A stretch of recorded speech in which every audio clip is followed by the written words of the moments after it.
Hi, I'm Rebecca, and from 2015 to 16, I spent a year cycling on my own from London to Tehran, going through as many Middle Eastern countries as I could on the way. And the first thing that people tend to ask me when I tell them that I did this is why? Why would you do such a thing? Well, I was in my early 30s when I decided that I wanted to do this. And I had basically run out of ways to really annoy my mother. And for anyone who might be in a similar situation, it really is a tremendously effective way of doing that. And she actually sent me an email shortly before I left, which I'm not going to go through the whole of today because we've only got about 20 minutes. But I'm just going to run through a few of the key words and phrases which I think sum up the gist of her sentiment.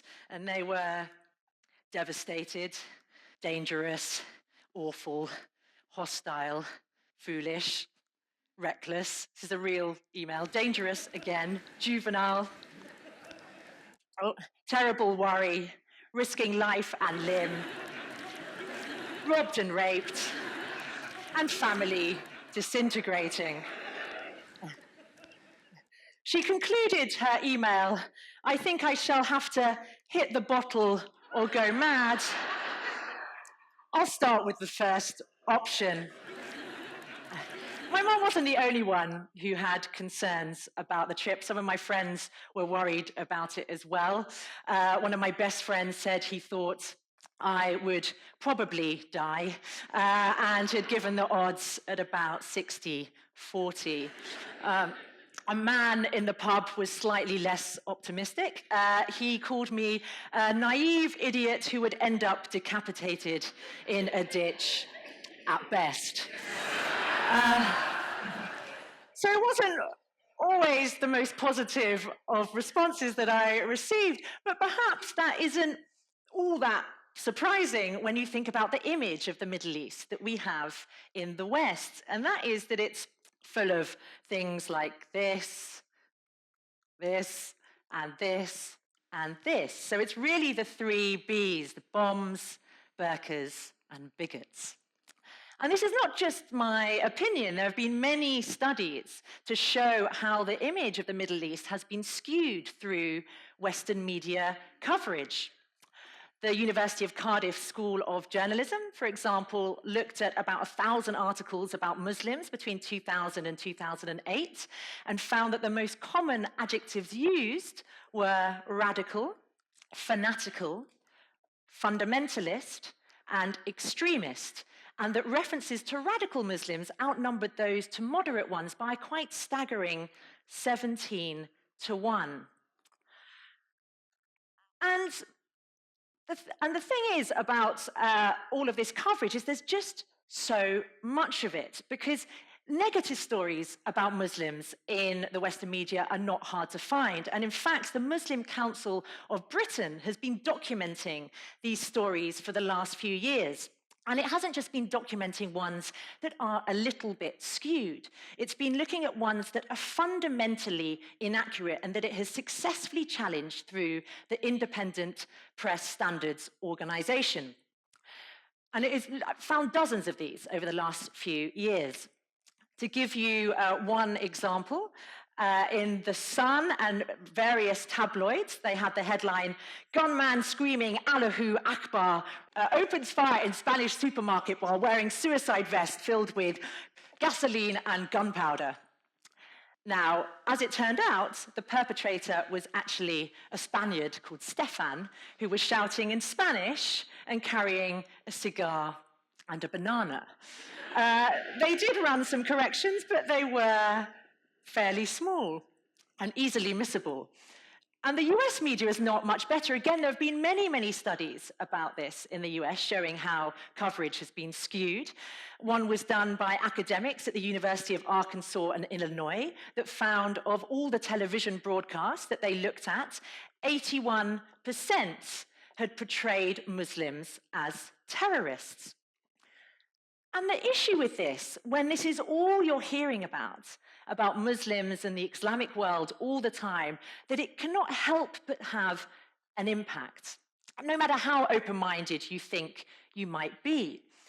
And you can see this through some of the statistics. Got some here. 52% of Brits see Syrian and Iraqi refugees as a major threat. 48% of Americans agree with Trump's Muslim ban. 76% of Americans say they wouldn't consider traveling to the Arab world because they think it's too dangerous. Although the last one is probably a good thing, because it turns out 81% of Americans have no idea where the Arab world actually is. So goodness knows where they might end up. And the point I really want to make about this is just how extraordinarily disproportionate the level of fear is when you compare it to the level of risk. To look at, again, a few more statistics, in America, actually, you're 613 times more likely to be killed by an asteroid than you are by a refugee, and you're 3 times more likely to be killed by a cow. And I know cows are getting a little bit of a bad rap today. Maybe the US should look into some sort of anti-bovine security measures, I don't know. But when you think about it, how much time and energy should go into trying to tackle a disease, for example, that only killed 1 in 46 million people? Probably not very much. So this is really a long way of coming round to the second reason for my trip, which was just to find out about the reality of the Middle East. And by that, I meant the real people, the 99.9% of people who live there, not the 0.1% that we hear about every day in the media. And within that 0.1%, I include the dictators and the despots who are often seen as a kind of shorthand for the identity of their country. But often there's a very strong disconnect between them and the people that they are leading. And I'm not saying that we don't talk about these people. I'm not saying that they're not newsworthy. Of course they are. I'm just saying that when that is all you ever hear about, these people become the norm and not the exception. And the Middle East, and indeed the world as a whole, seems to be a much more dangerous place than it is in reality. And so I set off with Maud, my bicycle, in July 2015, and the idea was to go through as many Islamic countries as I could on my way to Iran. So I went through Turkey, Lebanon, Jordan, Egypt, Sudan, Oman, UAE, Iran. And the closer I got to the edge of Europe, I have to say, the more nervous and anxious and apprehensive I really was. And so I did take a few precautions to try and steady my nerve. One of the main things I did was actually I was carrying a bottle of homebrewed Bosnian raki with me, provided by these 2 lovely gentlemen. For anyone that hasn't had it, it is incredible stuff. It's about 150%, tastes like pure gasoline, and has this wonderful, rare quality of getting you instantly wasted just by thinking about it. So I had a few shots of this as I was going through Europe and approaching the border, and as I went across the border from Bulgaria to Turkey, I was sort of stealing my nerves, and I was really worried because I'd been told about terrorism. There'd been a lot of terrorist attacks in Turkey, so I should look out for the jihadists and for the men and for the criminals and the police, and so I was looking out for all of these things as I went across. And the first person I met was actually this guy. And it's quite possible that he was a terrorist or a criminal or ne'er-do-well. I don't know, because all he did was stop, pull over, and hand me a satsuma. So it was quite, and that was really the full extent of our relationship. So it's very hard to know if he was any of those things, but then he went on his way. But the thing is, it turned out that this was not an isolated incident. I was given many satsumas during my trip across the Middle East. And not just satsumas, whole meals, endless cups of tea, gifts, places to stay, these constant acts of kindness all the time, every day. And I know it's a terrible cliche to talk about the kindness that you receive as a traveler, but it really is a cliche because it's true. And it's especially true, I think, when you're on a bicycle and you're seen as harmless and unthreatening and possibly in need of some kind of psychological help, because why on earth are you on a bicycle? And it's also particularly true in the Middle East, where there's a very strong community culture and family culture, and people are used to looking after one another. And really, I could not have felt more safe. And just to give a few examples, so in Lebanon, I got caught in the biggest storm in the year, got one of many punctures that I got during the trip, and I was picked up by these two gentlemen who took me 20 kilometers out of their way to the nearest town. And I always look at this image, and I always think that they look like the sort of textbook murderers that you read about in school when they say, do not get in a car with these men. But it turned out that they were lovely, really lovely guys, and also gave me a satsuma, actually. And I was really indebted to them. In Egypt, I met just some wonderful, friendly, happy people. I know Egyptians get a bad rap because they can be very aggressive in some of the tourist areas, trying to get tourists in to see the pyramids and the tombs and so forth. But outside these areas, actually, they really are incredibly hospitable and welcoming people. So I only have good things to say about them. And the camels as well, particularly friendly. In Iran, the hospitality went up a whole new level again. I was stopped so frequently when I was on my bicycle by people in the street just to give me wonderful, utterly impractical food to carry on my bike. You know, loaves of bread, watermelons, bags of cucumbers. Most of it I just had to instantly discard, which was very disappointing, but, you know, really wonderful, friendly impulse on their side. And Iran was a fascinating place. And I really feel that we can learn a lot from them in terms of being able to distinguish between people on the one hand and politics on the other, because they really were very taken, I think, with British culture and language and people, but very suspicious, on the other hand, of the British government. And for anyone who knows a little bit about the history will know that that's a very understandable stance to take. And they actually, a lot of them there think that the Brits were behind the 1979 Islamist revolution, and that if you lifted up the Ayatollah Khomeini's beard, you'd find "Made in England" written underneath. This is one of many jokes that they had. It wasn't really a joke. So I don't want to generalize too much about the hospitality and the culture of the Middle East, because obviously every country is very different, and I can only talk about the places that I went through. But what I can say is that everywhere that I went, I was met with kindness, no hint of hostility, no hint of judgment. And this was very interesting to me, because here I was, this Western woman, unmarried, agnostic, on a bicycle. I didn't hide any of that from anyone. And really, there was no hostility and no obvious judgment, just curiosity, really. And the other point, I'd really like to stress is that I talked to a lot of people, about the situation with ISIS and jihadists, and I never, ever, ever got any hints from anyone that they had any support or sympathy for these groups whatsoever.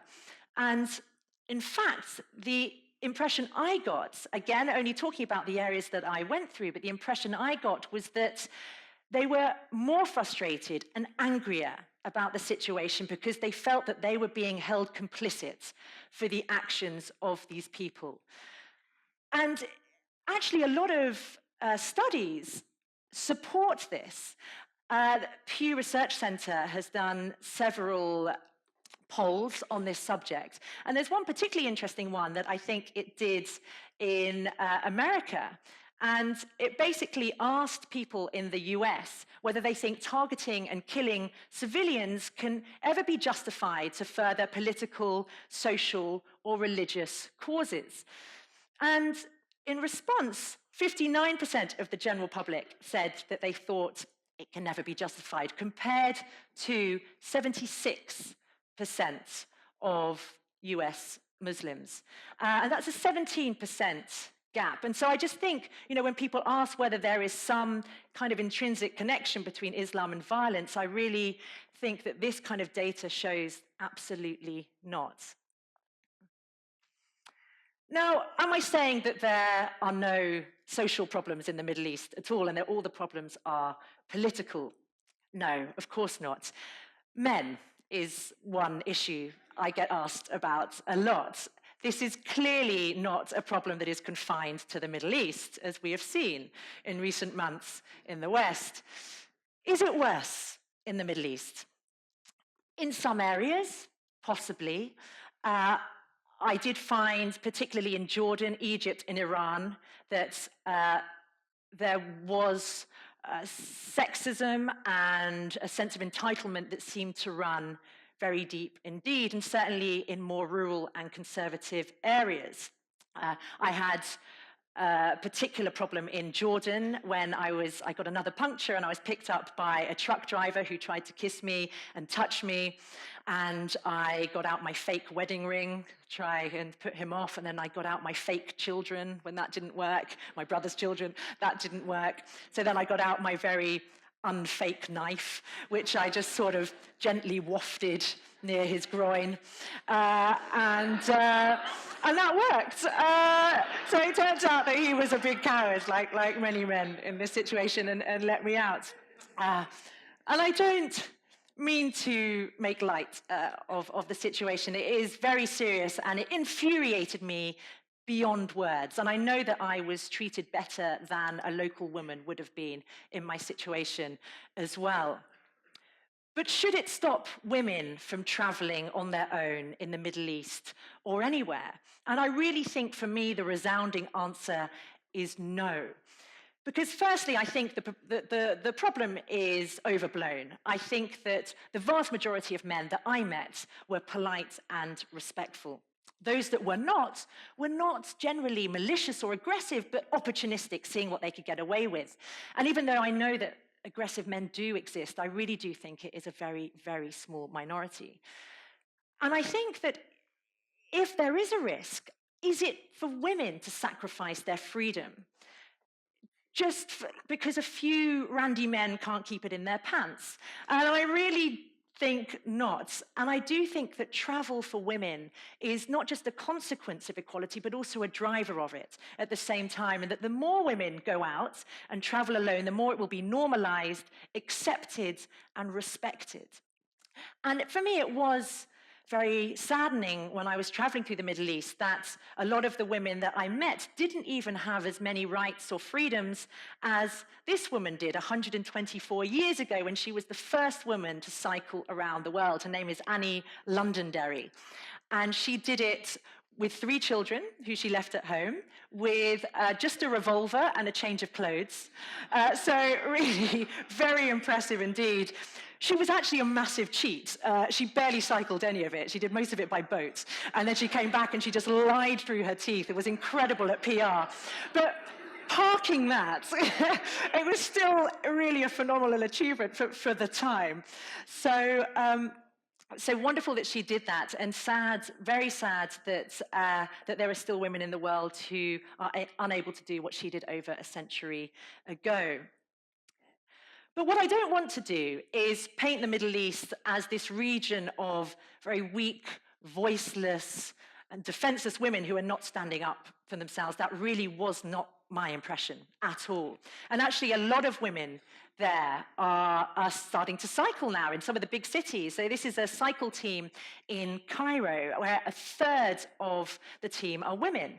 And there were more women cycling in Beirut, in Tehran, Dubai, and elsewhere. And many women who were incredibly impressive, incredibly inspirational, and very strong. And I could talk for days about the women that I met who really inspired me and who are really pushing the boundaries and pushing back to assert their rights. Just to give you a few examples. This woman was from the Syrian town of Madaya, and she, with a group of women, had managed to negotiate a ceasefire with armed groups in a way that the men had failed at on many occasions, and they did it whilst they were literally starving to death. A kilogram of rice at that time cost $100, a pint of milk about the same, and then after which they were able to escape with their families. There was a group of women in Asyut in Egypt who I stayed with, and they were medical students. They had no interest in babies or marriage or men or anything like that at all. They wanted to join Médecins Sans Frontières and go and do incredible things around the world. This woman, Nazrin Sotoudeh, is a human rights lawyer in Tehran, and she was very impressive, spent several years in Evin prison, and still came out fighting for human rights, fighting for justice, and there aren't that many people who are doing that in Iran today. There was this group of ladies in Cairo, in Egypt, who ran an anti-torture NGO. And their NGO had been raided and shut down by security forces, and they came out fighting. They came out leveling very, very strong accusations against the senior members in the military that went right up to al-Sisi. They were utterly courageous and thought nothing, of their own safety or freedom. And they were not an isolated case. In Egypt and across the Middle East as a whole, there was an unprecedented crackdown on civil society as I was cycling through. And this, for me, was really perhaps the most disheartening thing about the trip, was this level of severe political repression that was going on and is still going on today in these countries. And I just think it's important to remember that it is the people in the Middle East who are the victims of this repression and not the perpetrators, and who are having to make these very, very difficult decisions about security on the one hand and freedom on the other, decisions that are really being exploited by the dictators who lead these countries.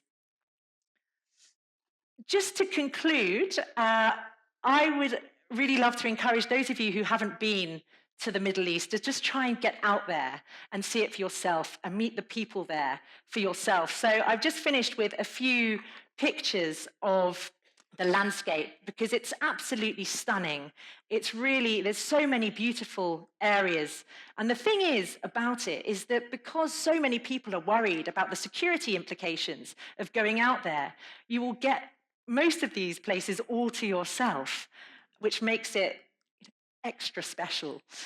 And I've just slightly shoehorned this last picture because it's my favorite picture and I couldn't get it into the rest of the talk, so I've just left you with this endearing face to try and encourage you. So if you can, do try and get out to the Middle East, and if you can, even cycle it, because it is a tremendous way of seeing a place, of seeing the reality of a place, the everyday lives of the people who live there. And I promise, if you do that, your mother will forgive you eventually. Thank you.